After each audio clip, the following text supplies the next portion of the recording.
Bleed creates the complexity of waveform that the brain needs to feel okay, and to believe in the sound. And we have to believe in the sound, even if that sound is manufactured and constructed and synthesized. I still need to believe that it's real, because if everything is in a vacuum and is in this isolated place, then I can't empathize with it. And if I can't empathize with it, then I can't have an emotional response.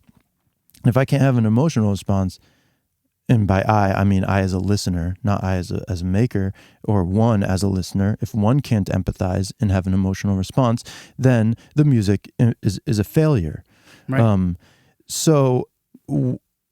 So anything we can do to increase the probability of the music being successful, i.e. generating an emotional response inside the listener, which requires that listener to have empathy, which requires that listener to subconsciously believe that the music is real, is good. And Bleed is the cheapest, most effective way to create that environment.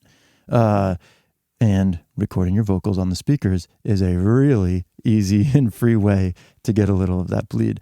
But also just recording everybody next to each other is pretty helpful too. That you also get a lot of definitely helps. You get a lot of cross benefit from that. That's not just the bleed. And you get multi-directional bleed. And Theo's record is all like that. And I think that's part of why people seem to like it. Yeah, I think people are afraid of bleed because they're like, oh no, now I'm not going to be able to tweak this to where I want it to get to. But it's really like, I don't remember where I first heard about this. I'm actually in the middle of reading Al Schmidt's book. I don't know if you read it. No. And he's worked on like a lot of these classic records in Capitol Studios. And it's like all in the, all the microphones are up in the same room, on the strings and the horns and the vocalist even. Yeah. And it's just like, if you have the right mic, I think like he writes about this, to be honest, is like if you have the right microphone or the right polar pattern or whatever it is, then bleed doesn't have to sound bad. It could sound really good, like the bleed could be, we're afraid of bleed being bad sounding, but it could actually be really good sounding if you're using the right microphones in the right positions in the right places. Yeah. Bleed. 100%. Yes, Al, 100%. Bleed not only can sound good, should sound good. And in fact, I would make the argument that as a recording engineer, that's actually your only job. Putting a mic in front of something, that's gonna sound good. Like if, I've never talked into this microphone before. I put it up in front of my voice today. It sounds good. It's a microphone and it's pointed at my goddamn face. It's going to sound good. Like we have EQ, we have lots of things we can do.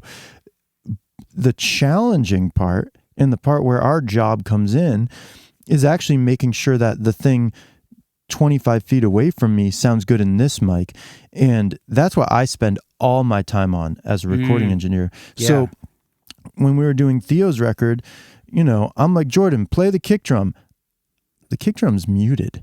I'm listening to the snare mic. I'm listening to the overhead. I'm listening to Theo's vocal. I'm listening to the keyboard amp mics. I'm listening to the guitar amp mic. I'm listening to the piano mic. That's where I'm concerned about the kick drum. I'm not concerned at all about the sound of the kick drum and the mic that's right in front of the kick drum.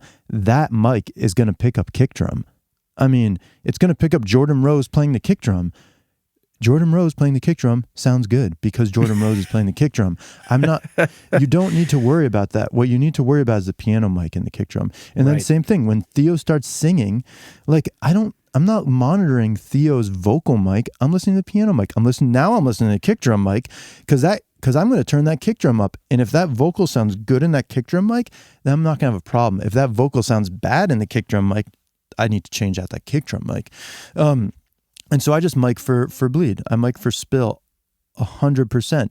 And if everything sounds good as bleed and spill, then you're fine. Your spot is always going to sound good. People, I don't understand. Well, I understand a little bit. Like I have mic preferences, but they're very small. we do. I mean, when I was younger, I would do mic shootouts because I thought that's what you were supposed to do. I thought, oh, let's have the person in the room, and now we're going to set up a U47 and a RCA 44 and a U67, and we'll set up a 58 just for fun, and let's like record them all at the same time, and then we'll all go into control room and like A/B listen and like see which one we like the best. It's like, oh my God, what a distorted, stupid process. No offense to anybody who does that, but it's ridiculous. Yeah. It's absolutely ridiculous. And you're not even listening to the right thing because you're listening to the vocal, which is the last thing you need to be concerned about with the vocal mic. What you should be listening to, if they're a guitar player, singer-songwriter, you should just be listening to the guitar in that mic. Now that's valuable. I would set up 4 vocal mics and just have them play guitar in the guitar position and then go listen to those. That's important. But the vocal's going to sound great in all of those. SM58 sounds great. U47 sounds great. They all sound great. But they're all going to sound very different with the guitar. Very different. That's awesome. And that's the thing you're not going to be able to control later. That's going to be... Try to EQ for the acoustic guitar in your vocal mic, you're dead. You're dead. You're done. You're re-recording the vocal, and that's going to suck. Yes. Wow. So always be miking for bleed. So strong. Always be miking for spill. And you'll just have an easier life. Yes. I'm remembering now which interview it was. I was talking with Caleb Parker, who's worked on a lot of the Scary Pockets videos and also Wolfpack, and he mixed like I think the Live at MSG concert, and he was talking about how like, some microphones just are not built to be good with spill, and that's why he prefers like ribbon mics over like dynamic microphones, because of the way even like an RE20 rejects things on the sides, so the bleed is not as nice as maybe a ribbon microphone would be. So just knowing which microphones are going to pick it up all better. Yeah, off-axis color is basically the most important. That's your bread and butter. That's the most important quality in a microphone. And the more expensive a microphone is, usually the better the off-axis color is. Right. And Omni, I think, does it better also, right, than like a cardioid. Yeah. So it's obviously a complicated confluence of variables. You have transduction, like i.e. ribbon, condenser, dynamic element, electret, whatever, piezo. The transduction itself they have characteristics that have effect on axis and off axis, and then pattern, which is really a function of transduction in a lot of ways, or can be, will further impact your axis versus off axis coloration. And so there's a lot of rules of thumb you can use to just help you have an easier life. But yeah, dynamic cardioid, that combination is often the worst for off-axis coloration. Dynamic omni can be better, and there's very few dynamic figure eights that I've ever heard. Although I'd be curious to hear them if someone knows about them. And then obviously the best off-axis being a condenser in omni. But those are generalizations, right? There will be some condenser microphones in omni that just don't sound very good off-axis, and some that sound great and sound better. So everything is based on, you have to actually try them. Hold on, I'm getting a text message. Edit this out. Mm-hmm.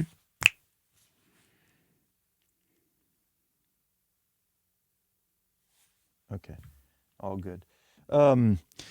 So for that reason, I tend to just use condenser mics in omni mode all the time, just because I'm very, very lazy, and I don't want to have to worry about it. And I know if I put a condenser mic in omni up, and then it's going to sound good.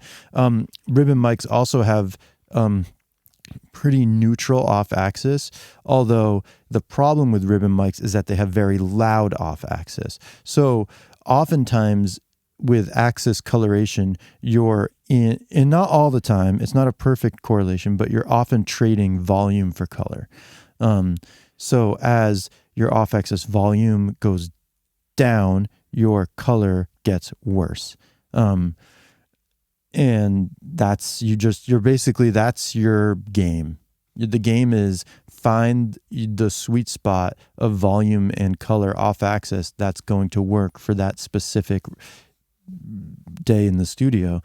And it changes all the time. It changes based off how loud people are playing. It changes on the type of music they're playing. It changes on what you had for breakfast. I mean, everything affects this stuff. But yeah. So even for like a drum kit, would you not avoid putting like a close dynamic mic on like a kick or a snare or something? I do. Yeah, I only use Omni condensers basically. That's what you did on the Theo record. Yep, those are all Omni the kick may have been in cardioid. I think we went between. Trying to think what we were using on the kick. We actually were just changing the kick mic up a bit. I was using a U47 FET, which is a fixed cardioid, and then I did use a multi-pattern mic that I think was an Omni at some point. The overhead's definitely Omni. The snare mic definitely Omni. I had a ribbon mic up as like a kind of a mono, I don't know, funny picture mic. I didn't use that much. That was a figure 8. But yeah, Omni. Theo's vocal is an Omni. Yeah, everything. I just try to keep everything in Omni as much as possible.